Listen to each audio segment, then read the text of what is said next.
आहे. आज आपण गरम गरम पाऊस पडतोय तर गुलगुले बनवूया. त्यासाठी घेऊया गव्हाचं पीठ, चवीपुरती मीठ, थोडंसं सोडा, बडीशोप, थोडंसं आपलं वेलची पावडर आणि खसखस आणि पाण्यामध्ये आपण गूळ विरघळून घेतला आहे. आणि चला तर बघू आपण आता तेल गरम केलेलं आहे. तेल आहे आपलं सफोला गोल्ड.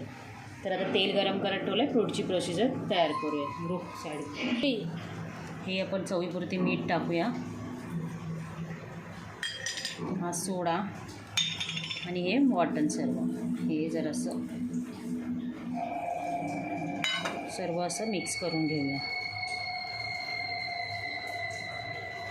केल्यानंतर त्यात थोडं गुळाचं पाणी असं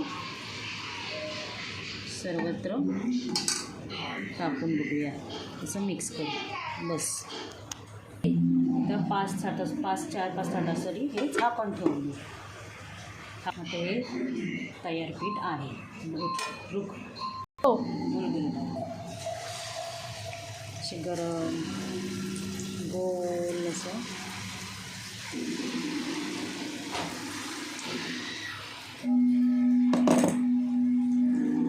रुका बघा कसे गोल गोल तरतरीत झालेत ना.